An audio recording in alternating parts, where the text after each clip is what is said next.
My name is Noelle, and I'm a 40-year-old housewife. Today, I'd like to talk about my family. I have a husband who is the same age as me, and we have a daughter who just turned 16. I met my husband in college, and we fell in love and got married. Everything seemed normal. I have a strong personality. While he's very particular about how things are arranged, he would always want things to be in a certain order and wouldn't feel satisfied until everything was set exactly as he liked. This was something that bothered me even when we were dating, but I believed that marriage would help us grow and change for the better. However, things didn't go as I hoped. After we got married, his obsession only became worse. I had to change almost everything in my daily life to fit his strict rules. No matter how patient I tried to be, I couldn't accept all his behaviors. Sometimes, we ended up arguing a lot, and our days were filled with stress. There wasn't a single moment when I could truly relax. In the middle of all this, our daughter was born 2 years into our marriage. My husband seemed really happy when she came into our lives. I thought maybe this would finally bring some peace to our household, and I felt a bit relieved. But soon, his attitude changed drastically. Normally, when a baby is born, parents adjust their routines to take care of the child. My husband didn't like that at all. He was upset whenever our daughter cried in the middle of the night, and he would shout angrily at her. He even said he wouldn't be involved in raising her. I can't count how many times I thought about getting a divorce because of his selfish attitude. But for our daughter's sake, I stayed and endured everything, doing my best to protect her. Just when I thought I couldn't take more, another difficult situation arose, and this time, it involved my daughter. People often say that children look like their fathers, but I never wanted my beloved daughter to resemble that man. Thankfully, her facial expressions are more like mine. I thought everything would turn out fine. I really believed that. But despite my hopes, as my daughter grew up, her personality started to become more like my husband's. When she was around 10, she began to criticize my cooking and would throw tantrums if things weren't arranged the way she liked. Lately, as she's been going through her teenage years, she even started saying hurtful things to me. Of course, I didn't always just accept it. I would argue back, but to make it worse, my husband started taking her side, blaming me instead. With both of them against me, I had no one to support me, and my life became a constant stream of criticism. Then one day, it all came crashing down. That morning, I felt unusually tired. I had a slight fever and felt dizzy. I was so weak that I couldn't walk properly and had to sit down. Even seeing me like this, neither my husband nor my daughter said anything kind. Instead, my husband barked at me. "Hey, where's my red tie? The one I wore a couple of months ago. Did you put it somewhere?" Then my daughter chimed in. "Ma'am, where are my socks? Did you wash them?" All they thought about were their own needs days and toxic trivial things. Couldn't they just see that I was struggling, even just for today? Somehow, in my dazed state, I managed to see them off as they left for work and school. As soon as the door closed, I collapsed in the hallway. The next thing I remember, I was staring up at the living room ceiling. I was lying on the couch. It seems I had somehow moved to the living room without realizing it. I was still exhausted, but I felt a bit better after some rest. For the first time in a long while, I slept deeply. It was probably because I was so unwell, but it felt like a part of my mind was still floating in that restful state. I gave up trying to fight the tiredness and fell back asleep. When I woke up again, it was already dark outside. I glanced at the clock. It was past 5 p.m. Panic hit me. I hadn't done any of the household chores, no laundry, no dinner prep. I scrambled up and rushed to the kitchen. Since I didn't have time to go shopping, I threw together a meal using whatever leftovers we had. "Mom," my daughter called out as she arrived at the worst possible moment while I was still cooking. "Wait, you're still making dinner? That's so lame," she complained. "I'm sorry, it'll be ready soon," I replied, but she just walked off to her room, ignoring my apology. Shortly after, my husband came home too. "What, you're still cooking dinner?" he asked, his voice filled with irritation. He's always so particular about his routine when he gets home. so he must have noticed that things weren't the way he expected them to be. After saying only that, my husband went into his room. I knew his routine. He would start eating exactly 15 minutes after beginning to change his clothes. This meant I had just 15 minutes left to finish cooking dinner. I rushed to prepare the meal as fast as I could. Even if the vegetables were cut unevenly or I messed up the seasoning, I couldn't stop. If I didn't finish before he came out of his room, I didn't know what kind of scolding or anger would come my way. I somehow managed to finish plating the dishes just as he walked out of his room. I thought I'd made it. I felt a moment of relief. But then, his words shattered me. "What the hell is this? Who could eat this?" "What's wrong?" I stammered, confused. "What's wrong? You have some nerve asking that." My husband looked angrier than I'd ever seen him. I didn't understand what had made him so upset. He continued, pointing at the dish I'd made. "This stir-fry, you overcooked it. The vegetables are uneven, and the color is all wrong." "I'm sorry, I was a bit pressed for time today," I tried to explain. "Pressed for time? You're not working? You have plenty of time," he shot back. That single sentence hit me like a slap to the face. It was as if he was saying that everything I did at home was nothing, that my efforts were meaningless. How could he not see how tired I was? Before I knew it, I was shouting at him with all my might. "Do you have any idea how much I struggle every day?" I was shouting so loudly that I could feel my throat hurting. It was like a dam had burst, releasing all the frustration I'd kept bottled up for years. My husband took a step back, surprised by my outburst. His expression changed to one of shock and fear. "What struggle? House chores can be done at your own pace. Isn't it easy?" "What do you know?" I screamed back, shaking with anger. "It's not like I can't just do them whenever I feel like it. I was really sick today. You know, I pushed myself to make dinner, and you haven't even taken a bite. Do you know how that makes me feel?" Tears streamed down my cheeks as all the emotions I'd kept locked away came pouring out. My husband's face turned pale, and I finally started to calm down a little. I was panting, my breathing uneven, and I felt lightheaded from all the shouting, but I stood my ground, waiting for his response. A simple apology, a single "I'm sorry" would have been enough. But what came out of his mouth crushed the tiny bit of hope I had left. "Don't mess with me," he spat. "Do you have any idea how much I struggle out there to support our family, and you're saying you have it hard?" "So, you're saying I just live easy and free?" I asked, my voice trembling. "I'm saying your job is to support me so I can focus on my work." "That's just an excuse. I'm not your slave," I yelled back. "Don't talk back to me," he shouted, raising his hand as if he was going to hit me. But I couldn't back down now. I was bracing myself to say more when suddenly, a voice interrupted us.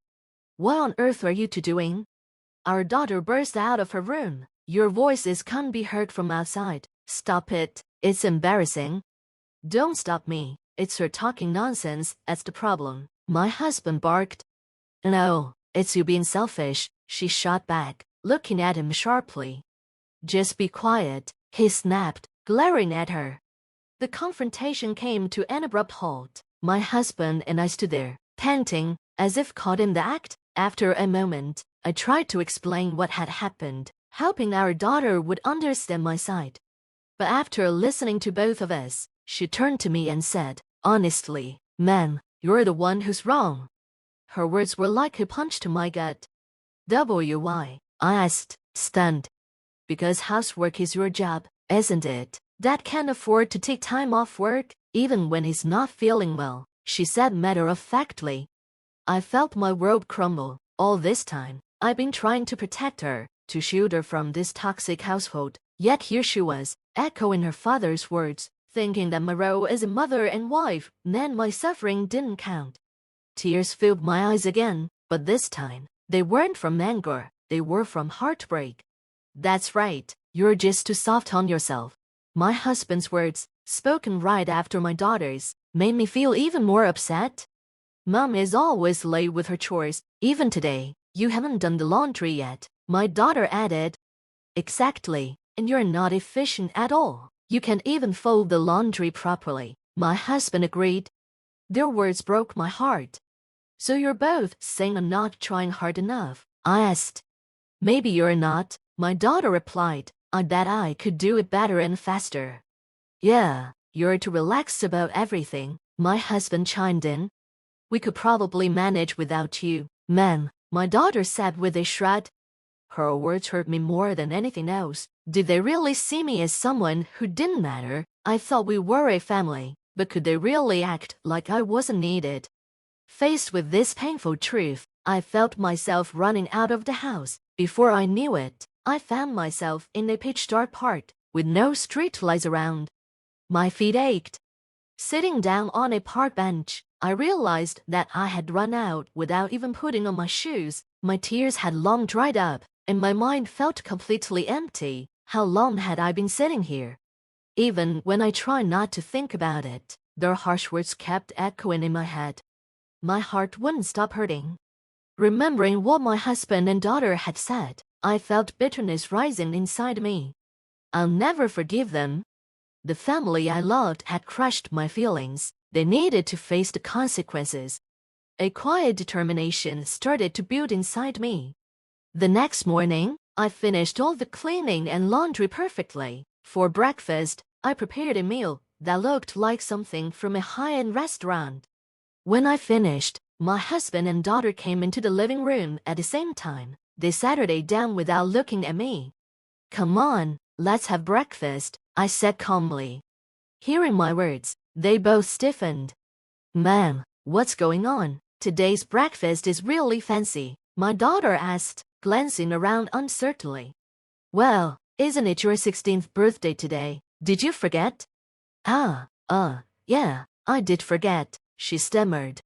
"You should at least remember your own birthday." "Right," I said with a forced smile, turning to my husband. Yeah," he mumbled awkwardly. After our brief conversation, both my husband and daughter started eating breakfast in awkward silence. The table, which was usually filled with casual chatter, was now quiet. It was clear that both of them were closely watching my every move. Was it because they didn't realize how much they had hurt me, or were they just unwilling to admit it? It's somewhat understandable, for my husband is more like a stranger to me now. But my daughter, she's the one I gave birth to and raised. I always hoped she'd grow up to be a considerate and kind person. Some say daughters take after their fathers, but I thought with the right upbringing, she would turn out differently. I regret that things turned out this way, but it's too late to change it now. "Listen," I said firmly. That one word made their faces tense up immediately. "What's going on?" My husband's voice wavered. "Starting today, I'm leaving this house." They both turned pale at the same time. "Wait, why?" my husband asked, shocked. "Why? You said you could do all the housework better than me." "I didn't say that," he protested.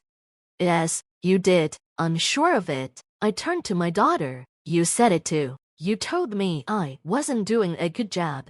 I had never spoken to her so sternly before. She seemed startled by my tone and didn't argue back. Then, I looked at my husband. "And you said I have more free time than you because I'm just at home." "I didn't mean it that way," he muttered weakly. "That's just an excuse. It's clear that you don't respect what I do." Silence filled the room. I took a deep breath and continued.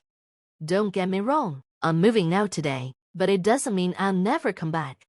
"No, today's my birthday," my daughter cried out desperately, her eyes filling with tears. "You're going to celebrate, right?" I looked at her and smiled softly. "I'm sorry, but I'm serious about this." As I watched my daughter collapse in tears, I stood up calmly. "Well, I'm leaving now." I left the house, ignoring their cries behind me. That day, I booked a room at a nearby hotel. From there, I quickly rented an apartment on a short-term lease and started buying the things I needed. Even while I was busy setting up my new place, my phone was constantly buzzing with messages. My daughter sent one apology after another, calling me every few minutes. My husband, on the other hand, still couldn't admit he was in the wrong. His messages were full of complaints like, What you did was outrageous. I didn't respond to any of them and just left the messages on read. It's amazing how you can send a clear message without saying a word these days. 2 days later, I went back to the house. As soon as I opened the front door, my daughter came running up to me as fast as she could. "Ma'am, you're back. I just came to pick up a few things I forgot," I said softly. I gently unwrapped her arms from around me and made my way to the living room. After being away for just 2 days, I expected the living room to look the same. However, when I walked into the kitchen, I was greeted by piles of empty convenience store lunch boxes, ramen cups, and bottles. The bathroom was even worse. Laundry was left in a heap, completely unwashed. Both my husband and daughter have always criticized the way I cook and fold the laundry, but neither of them knows how to handle even the basic household chores themselves. I knew this would happen, which is exactly why I decided to leave. So, the mess I saw was no surprise. When I saw my husband sitting in the living room, he refused to look at me out of sheer pride. Ignoring his behavior and my daughter sobbing, I left the house again without a word. A week later, I returned to check on them, only to find the house filled with trash everywhere. Neither of them cleaned up or even bothered to take out the garbage. Even so, the mess was far worse than I could have imagined.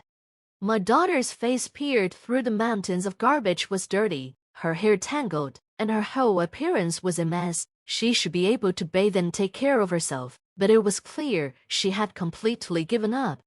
Finally, at this point, my husband admitted his mistake. "I was wrong. I'm really sorry," he said, kneeling on the floor, his forehead pressed against the garbage. Looking at him, I calmly replied, "Do you think I'll forgive you just because you're bowing like that?" The room fell silent, my husband's eyes widened in shock and despair, and beside me, my daughter broke down crying. "If you're truly sorry, then clean up this house. If you can even do that, I'll divorce you." Panicking, my husband jumped up and started to desperately shuffle through the trash, but it was obvious he didn't know how to clean. He had never done it before. So, in the end, I took over and began giving both of them step-by-step instructions on how to clean properly. It took us 3 days to get the house back to its original state. When everything was finally in order, I looked at them, both exhausted and lying on the now spotless living room floor. "Now, shall we continue celebrating their birthday?" I said cheerfully, looking down at them.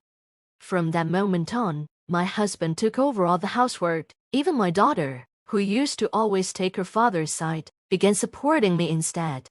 Those days were tough and painful, but looking back, I realized that it was necessary to make them understand what I went through.